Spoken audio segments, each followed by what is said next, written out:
नमस्कार भाई लोगों, कैसे हैं आप लोग।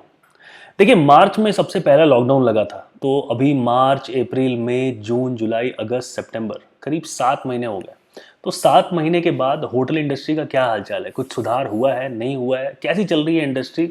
आज के इस वीडियो में हम इसी के ऊपर में बात करने वाले हैं। देखिए, ये जो वीडियो है मोस्टली मैं अपने सारे यंग होटेलियर्स फ्रेंड के लिए बना रहा हूँ। यार, कैसा टाइम देखा आप लोगों ने, मतलब किसी ने नहीं सोचा था। होटल इंडस्ट्री किस चीज़ के लिए बदनाम है। हाँ, लंबी शिफ्ट होती है, 12-14 घंटे की। गधे मजदूरों जैसे काम कराए जाते हैं, लेबर है, सैलरी कम मिलती है। बॉस, सब बात सच है। चलो ठीक है, जो मैंने बोला मैं मानता हूँ, सही बात है। लेकिन फिर भी सैलरी तो मिलती है ना, अपना खर्चा तो चलता है ना, घर में कुछ पैसे भेज सकते हैं ना, जो अगर कुछ मन किया तो खरीद तो सकते हैं।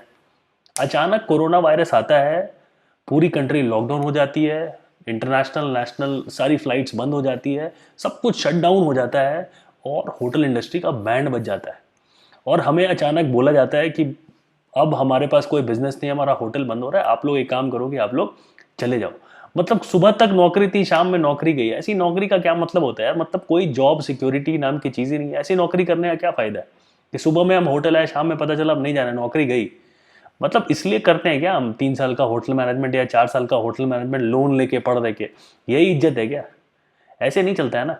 देखो, बहुत सारे होटल्स ने अपना अपना दिखाया रंग इस कोविड के टाइम में। कुछ होटल ने थोड़ी बहुत मर्दानगी दिखाई, उन्होंने सीधा मुंह पे बोला कि बॉस अब हमारा होटल जो है बंद हो जाएगा, बिजनेस नहीं होगा, तो हम आपको नहीं रख सकते, थैंक यू वेरी मच, आप जाओ। फिर भी मैं उन होटल्स वालों को मानता हूँ कि उन्होंने सही काम किया, एटलीस्ट बोला तो मुंह पे। कुछ बेशर्म ऐसे ऐसे ऐसे होटल्स हैं, उन्होंने अपने होटल अपने स्टाफ को भेज दिया छुट्टी पर। और छुट्टी पर भेजने के बाद बोला कि हाँ, हम आपको बुलाएंगे जब चीज़ें सही हो जाएंगी।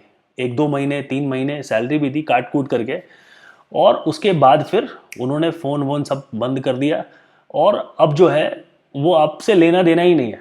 और अगर आप लोग इस भूल भुलावे में हो कि जिस होटल्स वालों ने आपको बोला है कि हम आपको बुलाएंगे, ठीक है, वो आपको नहीं बुलाने वाले हैं। होटल्स के पास बिजनेस नहीं है, खुद यहाँ पे होटल्स की बैंड बजी हुई है, ना कमरे लगे हुए हैं, ना रेस्टोरेंट्स में गेस्ट आते हैं, कुछ नहीं उनके पास। तो यहाँ पर जो लोग नौकरी कर रहे हैं उनकी नौकरी आज जाएगी या कल जाएगी तो पता ही नहीं है, तो वो आपको थोड़ी बुलाने वाले हैं। तो इसलिए एकदम भूल भुलावे मत रहना, गलत फहमी मत रहना, वो नहीं बुलाने वाले हैं आपको। और जो लड़के होटल मैनेजमेंट शौक से पढ़ा उन लोगों ने और कैंपस दिया, और कितनों के मैनेजमेंट ट्रेनिंग निकले होंगे, ओटी निकला, अच्छे अच्छे प्रोफाइल्स पे निकले, या जूनियर लेवल पे भी गए, एसोसिएट लेवल पे, उनको तो सीधा मतलब बोल दिया कि we have terminated our program और अब हम नहीं करने वाले। तो मतलब उन्होंने होटल मैनेजमेंट किया, इतना पढ़ाई लगाया, टैलेंटेड रहे होंगे तब तो इतनी ट्रेनिंग वगैरह निकाली, और उनका भी जो लाइफ है वो अधर में पहुंच गया। तो कहने का मतलब ये है कि 7 महीने बीतने के बाद भी चीज़ें जो हैं वो अभी तक सही नहीं हुई हैं। And I please mind my words कि this is not a demotivational video, मैं आपको सच्चाई बता रहा हूँ। और इंडिया की नहीं, मेरे बहुत सारे दोस्त लोग इंडिया से बाहर काम करते हैं, मालदीव्स में काम करते हैं, मिडिल ईस्ट में काम करते हैं। उन लोगों को छुट्टी पर भेजा गया, वो भी वंदे भारत वगैरह में इंडिया में पहुंचे हैं, और 1-2 महीने की सैलरी उनको भी मिली। उसके बाद मेल आया कि बॉस अब हमें तुम्हारी ज़रूरत नहीं है, कंसिडरिंग द करंट कंडीशन 2022 तक हम रिक्रूटमेंट नहीं कर रहे हैं, जो जो अब्रॉड से इंडिया है उनकी उनका वीज़ा कैंसिल हो गया, वीज़ा नहीं लग रहा। तो मतलब हो, चीज़ें जो है बिल्कुल आउट ऑफ द हैंड्स हैं इस टाइम में। मैं सारे होटल्स वाले को बोल रहे हैं कि आपने जो स्टाफ लोगों को ऐसा ट्रीटमेंट किया है ना, पे बैक टाइम आएगा बॉस। 6:30 बजे की शिफ्ट लगती है ना ड्यूटी सुबह की, 6:30 बजे अगर आपके ब्रेकफास्ट की शिफ्ट पे आपके वेटर्स नहीं आएंगे, तो आपके मैनेजर्स 50 फ़ोन करेंगे उसको कि बेटा किधर है, क्यों नहीं आया, क्यों नहीं आया। उसको टर्मिनेशन लेटर देंगे, उसको सस्पेंड करेंगे, गाली गलौज करेंगे। यहाँ पर 7-8 महीने से आपने सैलरी नहीं दी है। आप लोगों को एक भी फ़ोन आया है होटल से कि बेटा सैलरी नहीं मिल रही है, ठीक तो हो ना, काम चल रहा है ना, कुछ मदद की ज़रूरत है। और इंडस्ट्रियल ट्रेनिंग में भी बहुत सारे लोगों का ट्रेनिंग जो है बीच से कैंसिल कर दिया था। अब एनसीएचएमसीटी वालों ने बोला कि हाँ, उनको सर्टिफिकेट मिल जाएगा। उस सर्टिफिकेट का क्या करेंगे, बहुत अचार डालेंगे। इंडस्ट्रियल एक्सपोजर ट्रेनिंग बोलते हैं उसको। एक्सपोज होते हैं हम इस इंडस्ट्री में, देखते हैं सामने से। कॉलेज में तो डमी सब कुछ रखा होता है।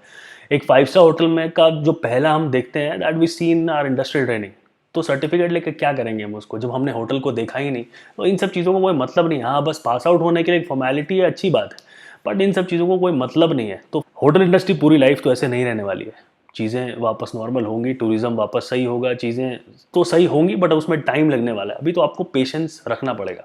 देखिए, नंबर 1 वो लोग हैं जो थोड़े अच्छे फैमिली से हैं, जो अफोर्ड कर सकते हैं आज के डेट में। तो अभी ये जो टाइम है आप इन्वेस्ट कीजिए अपने ट्रेनिंग में। अगर आपको इसी इंडस्ट्री में कंटिन्यू करना है तो आप ट्रेनिंग में इन्वेस्ट कीजिए।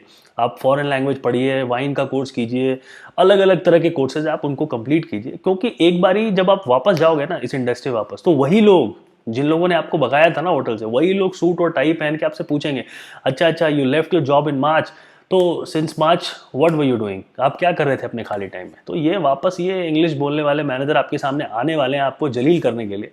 तो if you want to continue in this industry, तो आप अभी इस टाइम को थोड़ा अपने ट्रेनिंग वगैरह में इन्वेस्ट कीजिए। दूसरी बात ये, वो लोग जो मतलब नहीं अफोर्ड कर सकते हैं, ट्रेनिंग नहीं कर सकते हैं, पैसे नहीं है अभी, आई अंडरस्टैंड कि नहीं ये पॉसिबल नहीं है 7-8 महीना बिना सैलरी का सर्वाइव करना।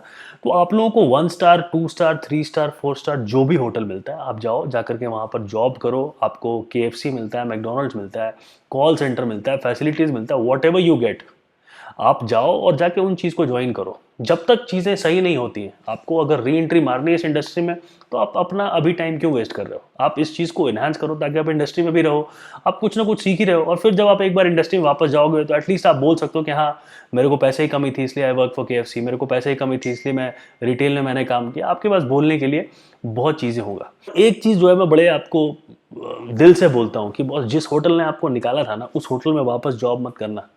जिन लोगों ने आपको बेइज्जती की ना, आपकी बेइज्जती करके आपको निकाल दिया, मतलब बोला अच्छे से इंग्लिश में लिख करके भेजा होगा मेल की due to this current situation और XYZ फलाना अपना लिखा होगा इंग्लिश, लेकिन उस होटल में वापस मत जाना बॉस।